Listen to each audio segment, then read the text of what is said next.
Market के अंदर free fall हो गया 11 बजे के करीब। जब मैंने मार्केट देखा था तो लगभग 1% निफ्टी 50 डाउन था, लेकिन निफ्टी मिड कैप को अगर हम देखते हैं तो ऑलमोस्ट 3% गिरा हुआ है।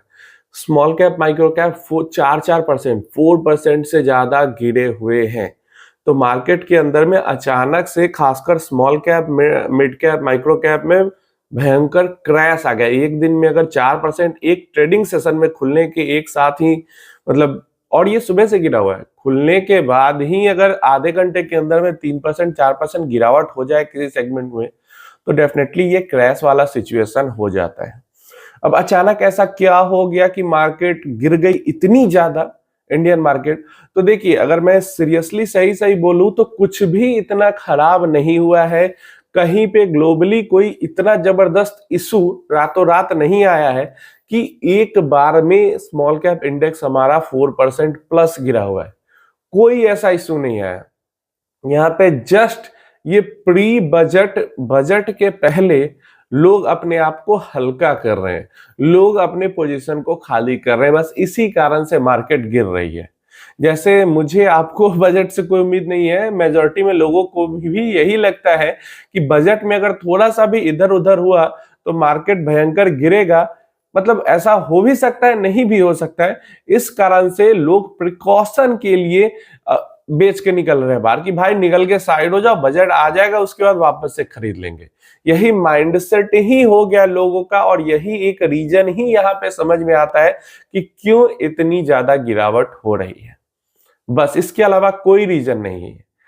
Q3 की कंपनीज की बात करें तो ऐसा नहीं कि एकदम ही बेकार ही रिजल्ट आ रहे हैं, मिक्स्ड रिजल्ट आ रहे हैं, कुछ कंपनीज के अच्छे कुछ कंपनीज के खराब, और रिजल्ट्स आ रहे हैं तो धीरे धीरे करके गिरता। अचानक बजट के पास आके एक दिन के अंदर 4% का फॉल, जो कि ऑलरेडी 11-12% गिरा हुआ है स्मॉल कैप इंडेक्स, देन 4% और गिर जाना, तो ये कुछ नहीं, बस ये इन्वेस्टर्स का पैनिक है बजट को लेके कि बजट से पहले अपने आप को हल्का करके रखे, बहुत ज्यादा पोजीशन नहीं बना के रखे। जब मैंने सुबह सुबह देखा कि 4% से ज्यादा टूटा हुआ है small cap index micro cap index, अब देखो क्योंकि मुझे अभी पैसा निकालना नहीं है लॉन्ग टर्म तक, तो बहुत ज्यादा मुझे इसको लेकर परेशान होने की जरूरत नहीं है।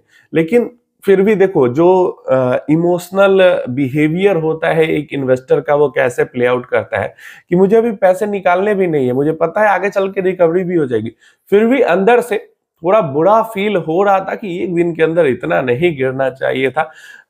ये देख, यही होता है इमोशनल बिहेवियर कि मुझे सब कुछ पता है कि इससे कोई दिक्कत नहीं है, आगे चल के वापस बढ़ जाएगा, अभी पैसे की जरूरत भी नहीं है, फिर भी 4% एक दिन में टूटा हुआ देख के बुरा लग रहा है कि पहले से पोर्टफोलियो 10-11% टॉप से डाउन है, 4% और डाउन हो जाएगा कल पोर्टफोलियो टॉप से। इस चीज को देख के बुरा लग रहा है। तो जैसे मुझे लग रहा है बुरा, वैसे बहुत सारे लोगों को लग रहा होगा, और जो लोग खासकर नए हैं, 6 महीने पहले मार्केट में आए हैं, उनके तो मतलब सर का पसीना पैर के नीचे निकल रहा होगा। तो डेफिनेटली ये सब चीजें नॉर्मल है, आपको डर लगना, इमोशनली वीक फील करना कि पैसे तो गए, ये सब फील करना नॉर्मल है, सबको होता है। जो मतलब बहुत टाइम से इन्वेस्टेड है उनको भी ऐसा फील होता है, तो आप तो नए हो तो ऐसा कर रहे हो तो कोई दिक्कत नहीं है। देखो, मेरे तो पर्सनली पैसे अभी खत्म हो चुके हैं, आगे आएंगे तो फिर मैं इन्वेस्ट करूंगा लमसम के लिए। लेकिन अगर आपके पास पैसे हैं लमसम के लिए बचे, तो एक दिन के अंदर 4% का काफी बड़ा फॉल होता है, और एक दो बजे से पहले अगर इन्वेस्टमेंट कर दोगे तो हो सकता है आज के डेट की एनएवी भी आपको मिल जाए, तो अच्छा खासा आपको मतलब कम रेट पे एनएवी मिल जाएगी। क्योंकि 4% अभी रिसेंट में जिस जिस दिन भी एक दिन में 4% डाउन हुआ है मार्केट, नेक्स्ट डे में थोड़ी बहुत रिकवरी हुई है। तो अगर आज की एनएवी मिल जाएगी तो आपको एक ही दिन में काफी फायदा हो जाएगा। लेकिन यही मैं कहूंगा कि पूरा पैसा है भी आपके पास तो भी पूरा इन्वेस्ट मत करना अभी, क्योंकि हो सकता है इससे भी बड़ी अपॉर्चुनिटी सरकार आपको दे बजट आने के बाद।